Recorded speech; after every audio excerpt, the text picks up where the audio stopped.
Good morning, everyone. My name is Damian Williams, and I'm the U.S. Attorney here in the Southern District of New York. Today, I'm announcing the unsealing of a 3-count indictment, charging Sean Combs with racketeering conspiracy, sex trafficking, interstate transportation for prostitution.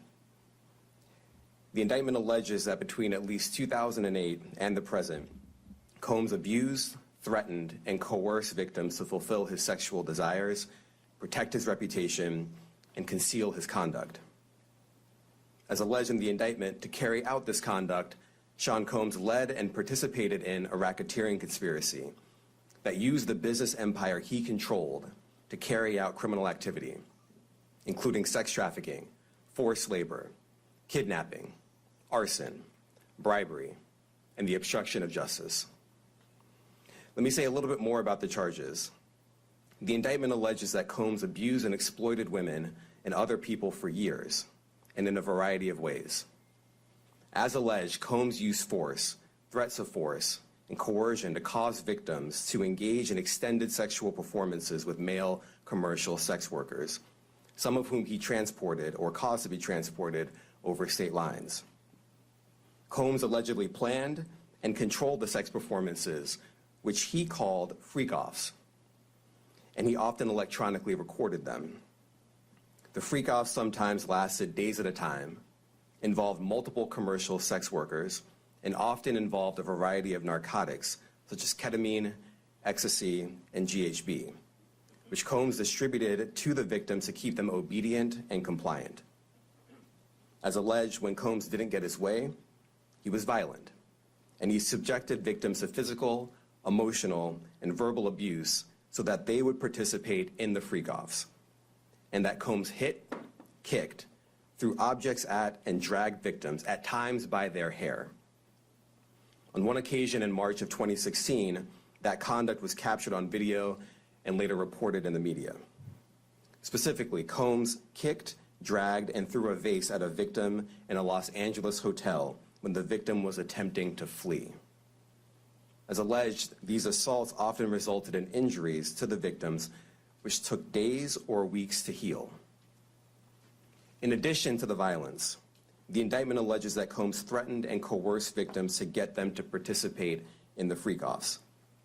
He used the embarrassing and sensitive recordings he made of the freak-offs as collateral against the victims. And the indictment alleges that he maintained control over the victims in several ways, including by giving them drugs, by giving and threatening to take away financial support or housing, by promising them career opportunities, by monitoring their whereabouts, and even by dictating their physical appearance. Because of all of this, the indictment alleges that the victims did not believe they could refuse Combs without risking their security or facing more abuse. The indictment also alleges other acts of violence undertaken by Combs and others, including violence against witnesses to his abuse, kidnapping, and arson. The indictment alleges that on more than one occasion, Combs carried or brandished firearms to intimidate and threaten victims and witnesses. Now, Combs did not do this all on his own. As I mentioned, Combs has been charged with RICO conspiracy. He used his business and employees of that business and other close associates to get his way. Those individuals allegedly included high-ranking supervisors in the business, personal assistants, security staff, and household staff. The indictment alleges that those individuals facilitated the freak-offs. They booked the hotel rooms and stocked them with the supplies, including drugs, baby oil, personal lubricant, extra linens, and lighting. When the hotel rooms got damaged, they helped clean it up. They arranged for victims and commercial sex workers to travel for the freak-offs, and they delivered large quantities of cash to Combs to pay for the commercial sex workers. The indictment also alleges that they helped Combs cover up his crimes. During the March 2016 incident at the LA hotel that I mentioned earlier, a member of the hotel security staff intervened, and Combs attempted to bribe the staff member with a stack of cash to make sure that what happened was kept quiet.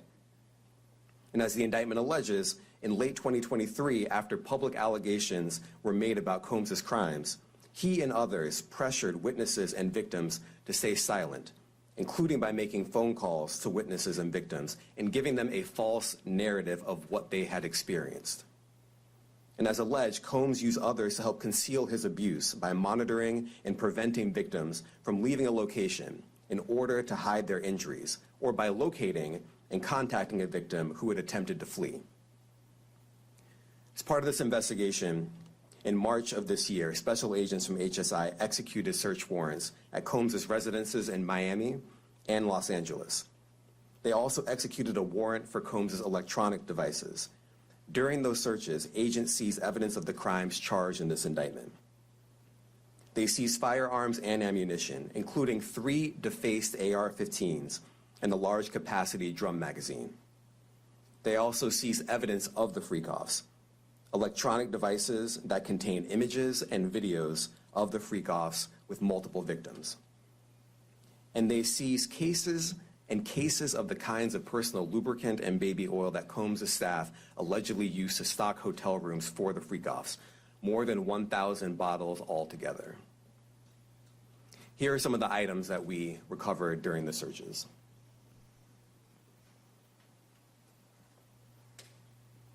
As you can see here, this is a drum magazine, large capacity, and it contains, I believe, 59 rounds. I mentioned as well that we recovered 3 AR-15s. This is a close-up shot of one of the AR-15s, and you can see right here the serial number has been thoroughly defaced. Another picture of more ammunition and parts of 2 AR-15s right there. Now, I want to be clear about 2 things. First, this office is determined to investigate and prosecute anyone who engages in sex trafficking, no matter how powerful or wealthy or famous you may be. No one should doubt our commitment on that. A year ago, Sean Combs stood in Times Square and was handed a key to New York City.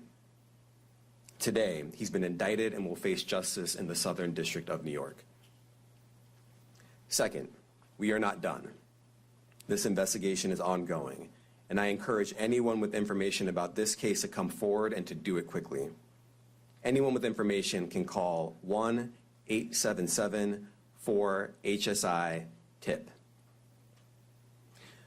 I want to express my deep appreciation for the victims and witnesses who have used their voices and helped bring this criminal conduct to light.